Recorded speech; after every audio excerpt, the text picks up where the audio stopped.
Hello, everybody, and welcome to today's episode of Talking Business with Chad and Mike. We are joined here with our guest, Clenetta Frazier. And Mike, introduce our audience to Clenetta. No, thank you very much, Chad. Thank you, Clenetta. And I'd like to welcome you to the podcast. And just so that our audience knows a little about you, Clenetta is a seasoned HR leader with over 20 years of experience in senior human resources, labor relations, and leadership roles across the automotive, manufacturing, oil and gas, and healthcare industry. Now, interesting, I love this. Known as the HR Whisperer, Clenetta is the CEO of Edmund Enterprises, an HR consulting firm. She also owns FIT agency? The FIT? Yes, the FIT agency. She also owns the FIT agency, specializing in insurance and wealth strategies and Oat Essentials, an e-commerce venture. Now, if that's not enough, Clenetta is also the author of A Case for Cultural Competence in Business, and she serves on the Salvation Army's Great Lakes Region Executive Board and is involved with organizations like the National Small Business Association Leadership and SHRM. So, Clenetta, when do you sleep? When do I sleep? Oh, that's a good question. I'm trying to get a handle on that. So, Very cool. All right. So for our icebreaker, you went to Michigan State, correct? yes, I am a Spartan, right? Okay. I'm a Gator. Okay. And also a Wildcat. I went to graduate school at Northwestern. Though right now we have the highest attendance percentage in our stadium because it's a little bitty stadium because we're rebuilding the main one. Okay. But so the question for you though is, if you could attend one of these sporting events, which would you pick? The Super Bowl, the College Football National Championship, the NBA championships, or the World Series? Wow, that's a great question. Okay. You know what? Those are all great. I have not experienced the World Series, so I'm going to pick that because I've experienced the NBA championships and the Super Bowl. So I'm going to choose the World Series. Okay. Who's your baseball team? It's the Yankees. It should be the Tigers, but look. So Michael's in New York, in case you didn't know. So Okay, Michael. Yep. Only that, Clenetta, but I grew up about a mile away from Yankee Stadium. I grew up in the Bronx. Wow. Lived about a mile away from the stadium, and yes, I remember going to sitting in the bleachers quite a bit as a kid. Okay. All right. Awesome. How And about you? What's that? How about for you? What would your event be? Me? Yeah. Well, I've been to a World Series game, so that's out. So I think I'd like to go to the football. I'd like to go to football. Okay. The NFL championship. Yeah, like that. All right. And you? See, I saying, do you have a team preference? Well, I'm from New York. We've got the Giants and the Jets. So, I mean, I'd have to pick one of those two characters. They're terrible teams through the years, but I would say the Giants. That's good because they still have a coach. The Jets just fired theirs. Yes, I know. Okay, very cool. So I would go World Series as well. I'm a Reds fan. I live in Chicago, but I lived in Cincinnati when Johnny Bench and Pete Rose played. Johnny Bench is my baseball hero. So when they return to the World Series, I will make an effort to catch a game. Yeah, but it might be a while. Yeah. Cool. Well, we could go on and talk about baseball because I have quite a few stories, but we're not here to hear our baseball stories. So I have a question for you. Mm-hmm. You've been doing 20 years. You've certainly been doing this for a long time. And so I would ask you, what significant changes have you seen that have taken place in your profession over the past 20 years? And if you want to, you don't have to go back as far as 20, maybe just the last 5 years. No, I will say even now, like right now, like I've been having a lot of conversations with HR professionals that have been reaching out, just wanting to network, and kind of pick my brain just around the climate HR is changing right now. And, I've been telling folks that they have to really relieve their fear of technology. So HR really, again, we've spent so many years trying to get a seat at the table. For the most part, I think many of us have been able to do that where, we're operating from a business first with HR infused. But now we're in this age where you have to make sure that you're in the know and that you're equipped to be able to use like the technology, specifically AI. Like the other day I saw, I was reading a quote where, someone shared that they had fears around AI replacing their job or replacing HR people more specifically. And the reality is that AI isn't going to replace the HR people. The HR people that know how to use AI will replace the HR people who don't. So, yeah, I think that's a really, accurate quote, because I get similar questions in the communications field. And the way I look at it, and the kind of the general consensus I've gotten from peers and some people I know in academia is, if you're an A or a B level performer and you learn how to leverage AI, it's going to be a huge advantage. yes. If you're like a C level performer or lower, you're vulnerable. Yeah. Yeah. So what does it mean knowing AI in the profession? So from an HR perspective, it's one, knowing the tools that are out there, because there's so many. And when I tell you, especially like the young folks, they're really on top of things. Like I learned a few weeks ago from my one of my childhood friends, her son, she said her son goes onto the site every day because he has a year left in high school and then he's gonna, go off to college. But he checks the site that's called like, will a robot replace my job? Who knew that existed? But it actually does some analysis and gives you like a chart and rating on whether or not, a particular profession is subject to being replaced by AI technology. A personal story with us working with a client, we were in the midst of interviews. And so one of my recruiters called me after an interview that she had, and she said, I just don't know what's going on. These people's resumes, they look so good. And this last young lady I interviewed, her resume was great. But when I, got on the interview with her, it just wasn't going well. And it just seemed like she was reading off of a teleprompter. And so I said, you know what? I'm going to go to TikTok and see what's going on.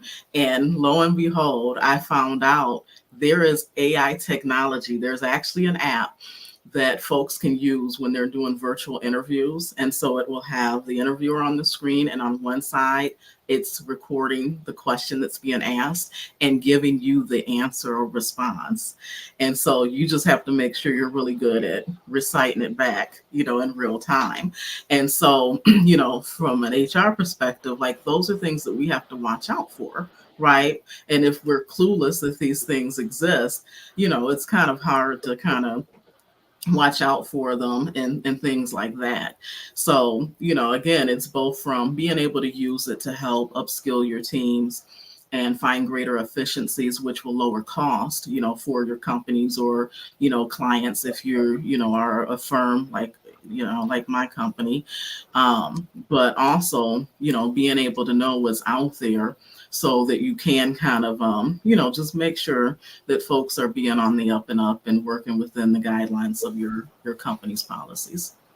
That's fascinating. I didn't even know that. Because actually, there are ways to do, if you're looking for people, typically sometimes you do these remote interviews. You have a series of 5 questions, and they will answer that question. But now, my goodness, if you have an AI app, wow, that's basically a teleprompt. That's amazing.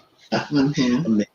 Well, I think part of this too is, AI is not really here.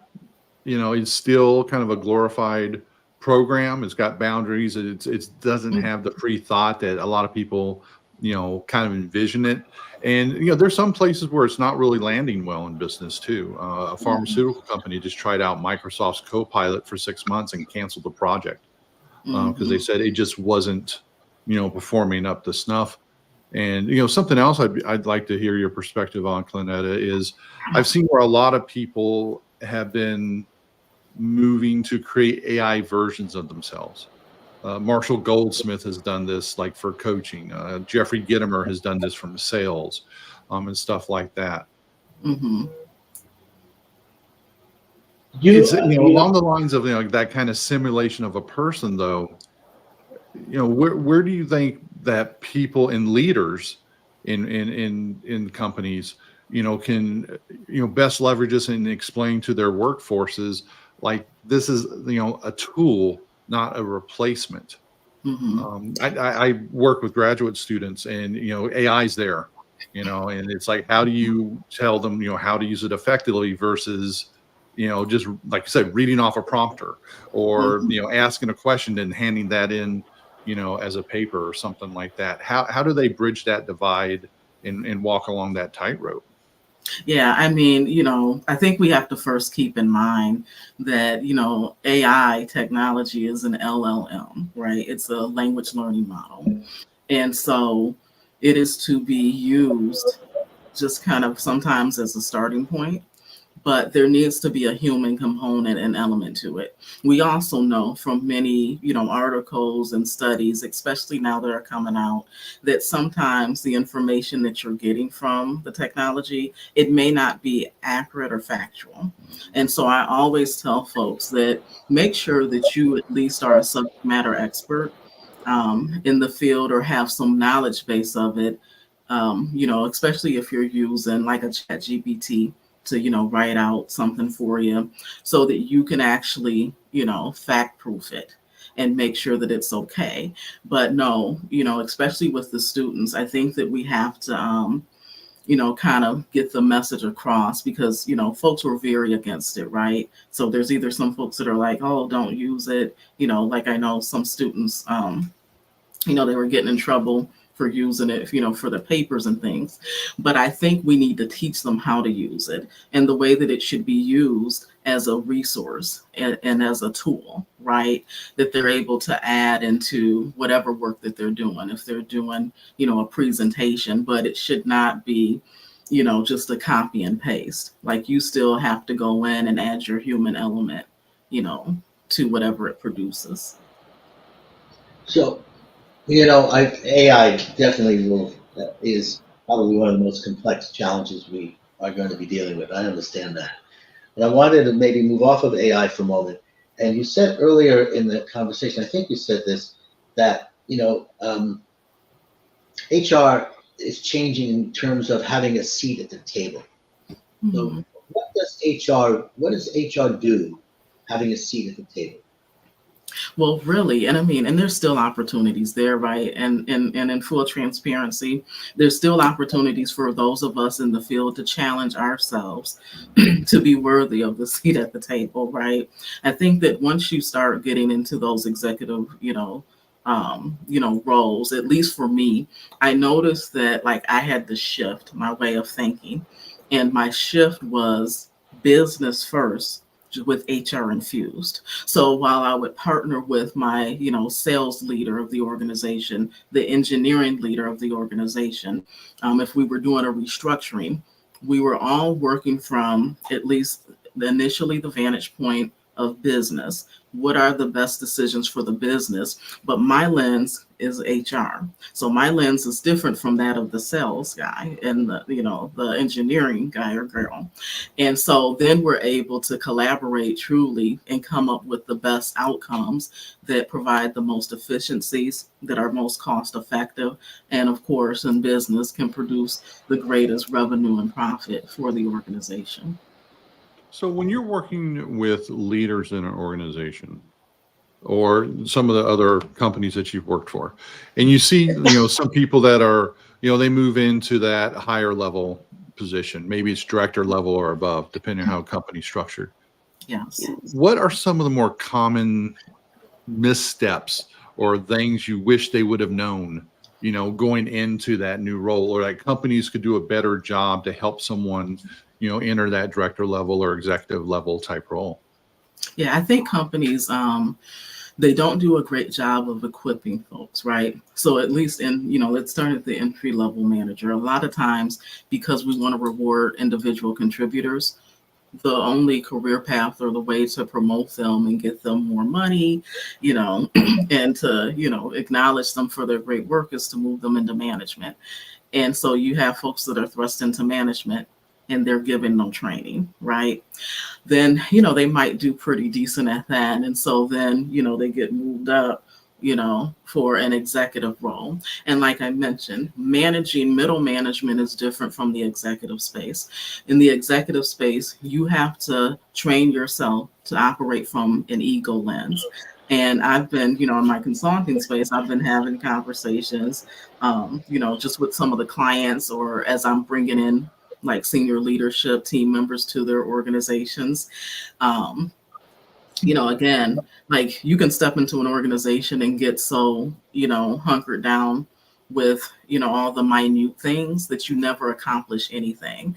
And so an executive understands that they have to operate from that ego vision, which means that you can't, you may not be able to fix everything right away, but you have to have laser focus on the few things that you are able to go in and tackle and fix.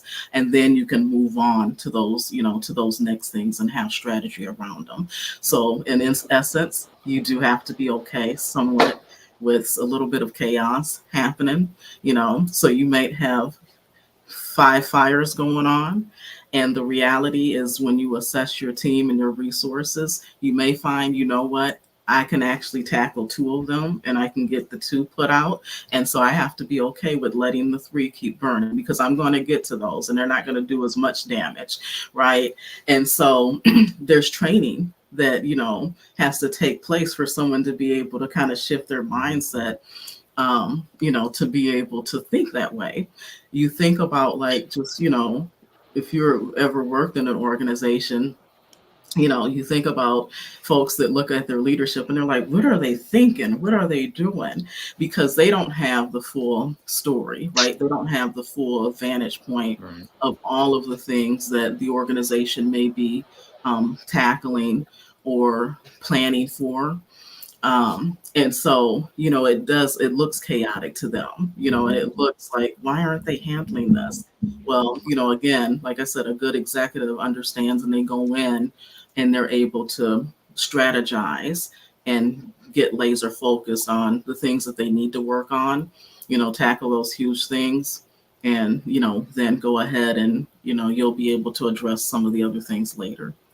Yeah, I know one of the interesting situations I run into every now and then when I'm working with a client is someone who is maybe they've been in an executive role for a while or they're fairly new to it, but they still want to keep their toe in the pool. They don't understand that they shouldn't be intervening, on a regular basis, in something that a mid-level manager should be taking care of, or something like that. They still, want to have that, I guess, that need or that visibility into it. But, for the HR and business work that you do, though, if you could send a postcard to every business person in the country, maybe the world, and you want them to know one thing, what would you put on that postcard? If I want them to know one thing about what? Business, HR, whatever, the one thing that you think would help the most people be successful, avoid pitfalls. The one little pearl of wisdom that, would go down is this is what Clenetta did for us. Oh. That's a hard one. Just one thing. It's always the short stuff. It's always the brief one that's more difficult to do. I know. I think, again, like focus on the strategy would be, I think the main thing, right? And that kind of covers several different areas. Well, I think it's a good answer. A very tough question. I was thinking how as well. That's what we're known for here at Talking Business with Chad and Mike, are the hard-hitting questions. Yeah. But, I might want to leave that as like the last question, rather than that's more of a cliffhanger. So I want to ask you, If I, you wrote a book called Cultural Competence, a case for cultural competence in business. Tell Yes. us about what does that mean? Yeah. So I was first exposed to cultural competence when I ventured into healthcare, which was in the tail end of my corporate career. And so before that, I led DEI sessions, workshops. I've been the champion of DEIB now.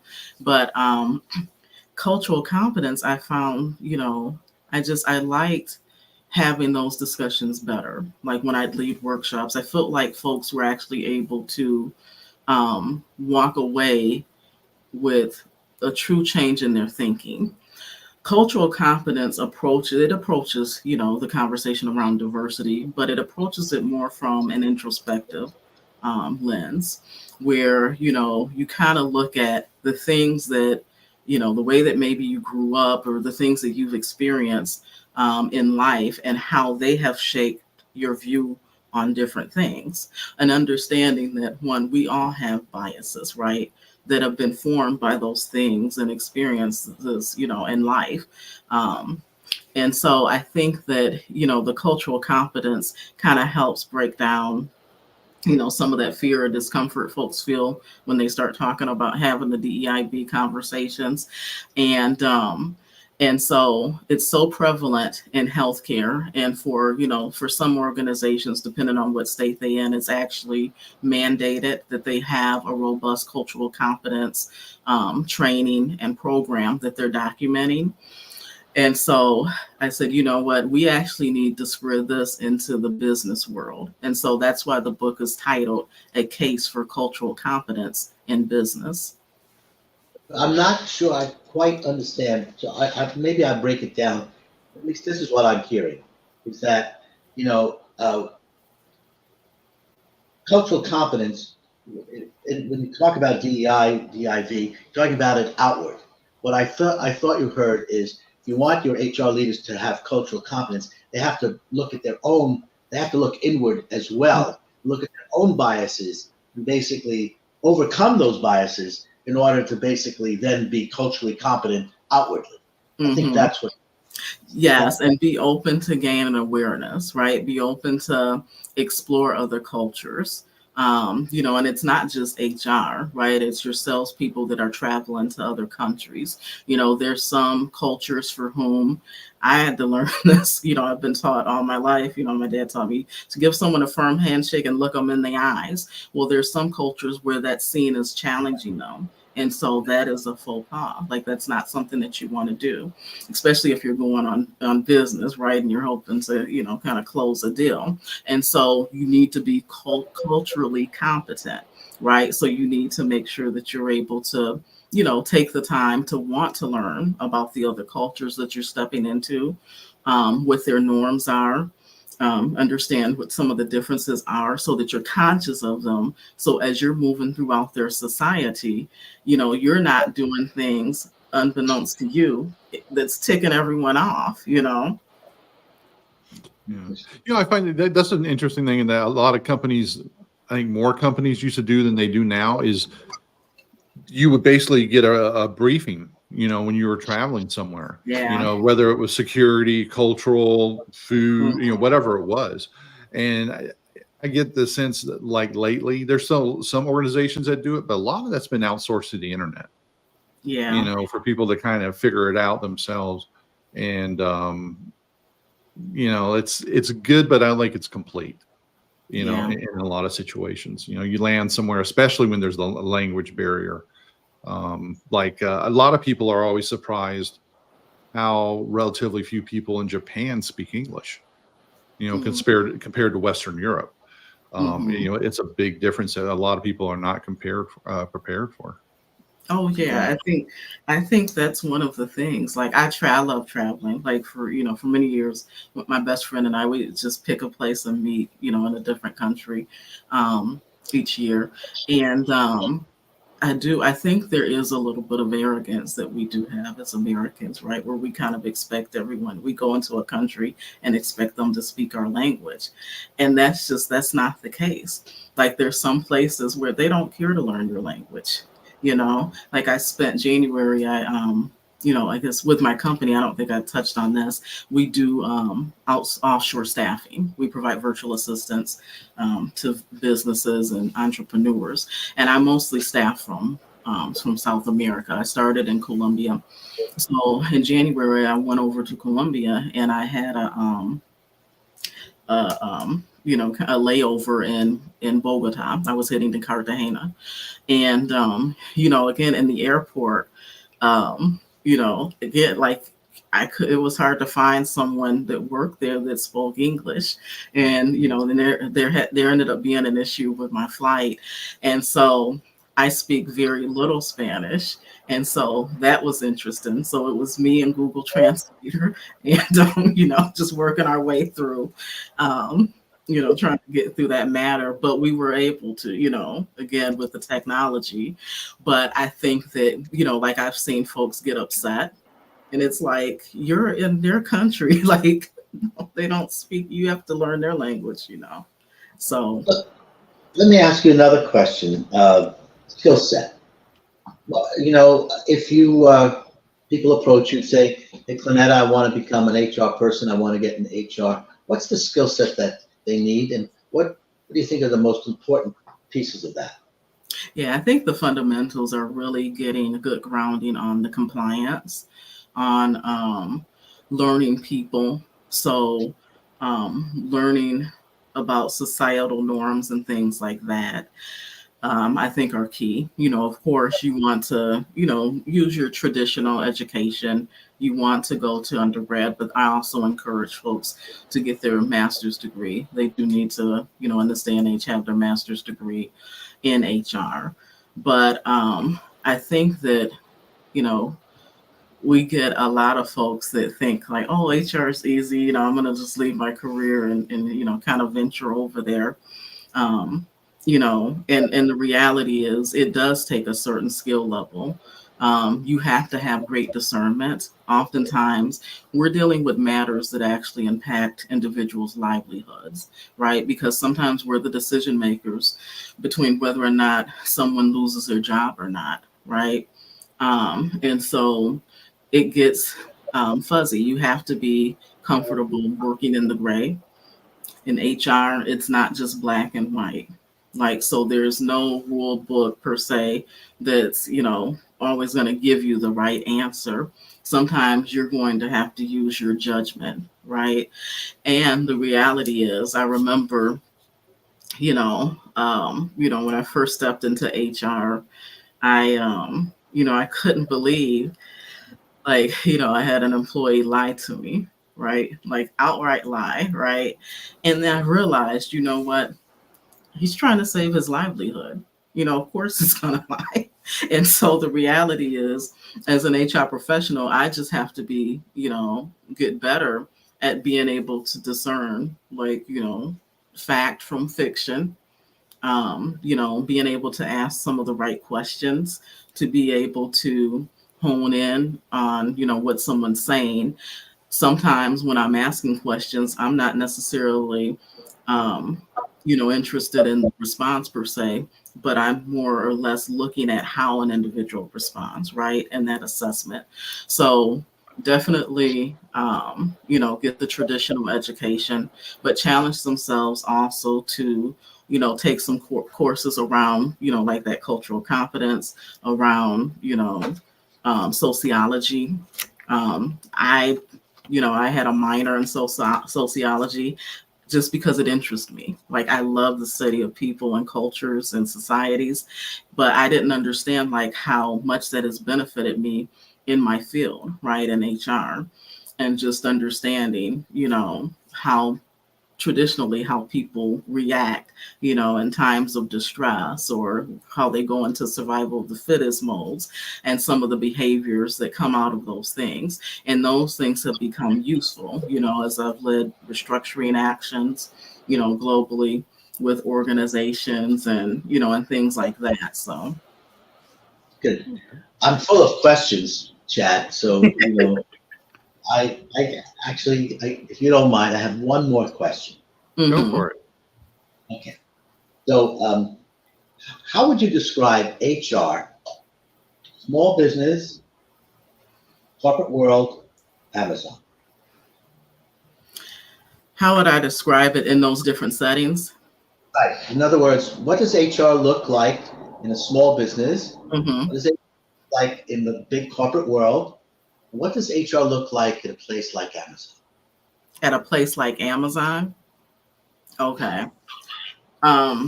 Small business is mostly tactical. It's what we call tactical in our field. And that's what most people associate HR with, right? That's been their vantage point. We need to get the people paid and we need to, hold them to the policy, right? And hire them, right? And so it's a lot of administrative, so for small business, that's what they need in essence. Um, large global corporations, they need more strategic thinkers, right? They need folks that are able to, look across the organization, even if that means globally, to look for efficiencies and programs that perhaps they can, cascade globally, or bring awareness to leadership where maybe they may need to alter, some things, right? Of course, there's different rules in Europe because you have the works councils that things have to go through than, like the US, if you're making, changes with employees and things of that nature. A place like Amazon, I would couple that with the, kind of with the larger global corporations, but there's various levels, right, within that, because you do have the faction that is more of your kind of corporate, your white collar, community that you need to, make sure that you have engagement, tools and things in place across the board, right? But what might be important to that segment of folks or demographic of folks is going to be different for the folks that are in the warehouses, right? So oftentimes I would talk to, folks that actually worked at some of those facilities. So what was important was staying cool, right? That those warehouses were cool. And they would often talk about, how they had to walk, which I didn't know because I'm an avid Amazon shopper. They're probably here every day. And I didn't realize that, they have to, like, when I put my order in, one of my items may be on one side of the warehouse, another may be far over, and they're having to, like, travel that full length of the warehouse just to get, our little orders together to go out. So I think that there are some commonalities, right, across the board, but definitely a distinguishing, element would be small business really needs more of the tactical stuff. That's often what they're looking for as they begin to grow. Then they realize and they want more of the employee engagement and, help to really build out a culture. Very cool. Thank you. So as we begin to wrap up, we're about at a little over our 30 minutes, so we don't want to go over too much here. But what would be good ways to reach out to you if someone wants to learn more? Then maybe they have an HR question, whether the size of the organization. But what's a good way for someone to reach out to you? And we'll include that in the show notes as well, so people can refer to that as well. No, absolutely. So our website is www.edmund-enterprises.com. They can also send me an email at hr@edmund-enterprises.com as well. Okay. Yeah. Excellent. Well, Clenetta, thank you very much. I know HR is just one of those fields that is forever evolving, forever necessary. Thank you for your time with us today. Michael, thank you as always. And awesome. Well, we will go ahead and wrap up at this point, and we will see everybody in the next episode. Thank you again for joining us, Clenetta. All right. Thank you. It's been a pleasure. Bye. Thanks. Bye-bye, everybody.